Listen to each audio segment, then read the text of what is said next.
You know, when we think of the 1960s, we usually picture this incredible economic golden age, right? A time of unbelievable prosperity, those gleaming new suburbs popping up everywhere, and what felt like a guaranteed ticket to the middle class.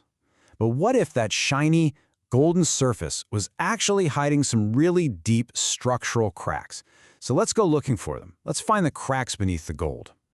And that brings us to the central question we're tackling today. We're going to dig into this idea that the 1960s wasn't just some perfect era to be nostalgic about, but maybe, just maybe, it was the very origin point for some of the biggest economic headaches we're dealing with right now. All right, so first up, let's talk about that glittering surface. We're calling this section the golden facade. Because look, for so many people, the prosperity was absolutely real. We're talking new cars, suburban homes, that feeling of endless optimism. But as we're about to see, that promise came with some very fine print, and it definitely wasn't offered to everybody. And this right here just perfectly captures the core tension. On one side, you've got the popular memory, this economic miracle with incredible growth that seemed to lift everyone up. But on the other side, well, there's a much messier reality, a cost that was just kicked down the road, creating these deep foundational flaws that would echo for decades, from the wild inflation of the 70s to the inequality we are still wrestling with today. You know, a huge piece of this miracle was something we can call the union escalator. Back then, unions were strong, and they made sure that as a company got more productive, the workers' paychecks got bigger right along with it. It created this amazing, predictable path to a better life for millions and millions of families. But, and this is a huge but, this is where the story completely fractures. That promise, that escalator to a better life, was fundamentally not for everyone. While one part of the country was climbing up, another was being actively, deliberately held back by the official policies of the U.S. government. The main policy here was something called redlining. And let's be clear, this wasn't just a few prejudiced individuals. This was a discriminatory, government-backed practice. Federal agencies would literally draw red lines on maps around minority neighborhoods and just refuse to insure mortgages there. What this meant was that millions of families were locked out of homeownership, the single most important way to build wealth for your kids and grandkids in America. And this chart just shows you the stark reality in hard numbers. The overall economy was absolutely booming, an average GDP growth of a staggering 4% a year. But for those communities that were locked out by policies like redlining, wealth accumulation was, well, it was almost nothing. It was nearly flat. The economic engine was roaring, but its benefits were being intentionally diverted away from them. So let's move on and look under the hood. We need to actually examine the engine of the boom itself, because the very things that made it so powerful also had these hidden flaws that would end up creating massive long-term instability.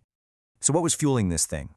Well, a massive driver was government spending, and nothing captures this better than the space race. I mean, this wasn't just about putting a man on the moon. It was basically the world's biggest industrial policy. This absolute fire hose of federal money fueled the kind of tech innovation that gave birth to what we now call Silicon Valley.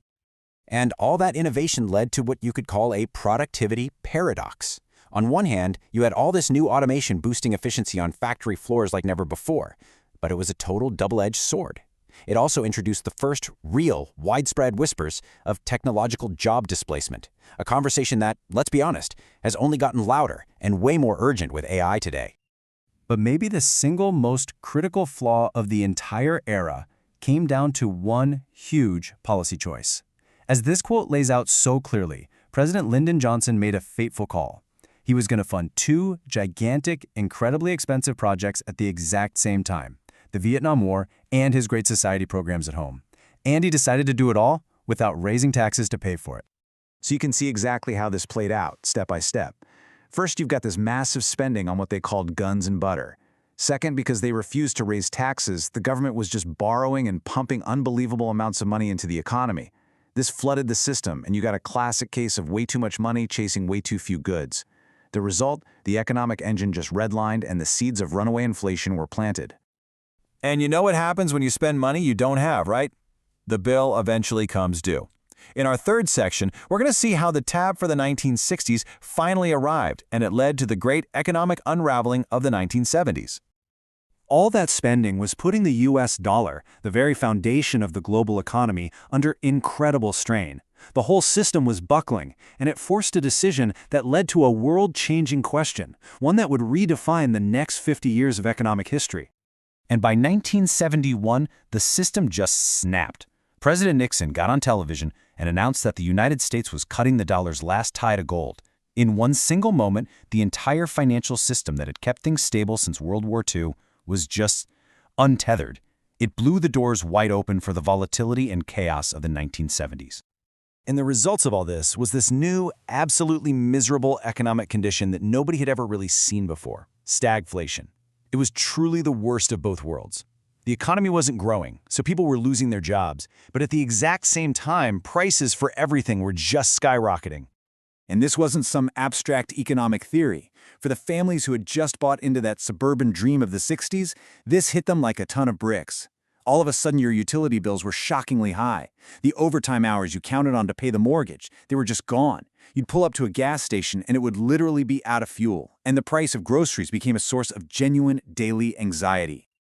Okay, so let's tie this all together and bring it into the present, because this isn't just a history lesson. In this final section, we'll see how these cracks from the 60s didn't just cause trouble in the 70s, they actually became permanent fixtures of our economic landscape. This quote just sums up the whole story perfectly.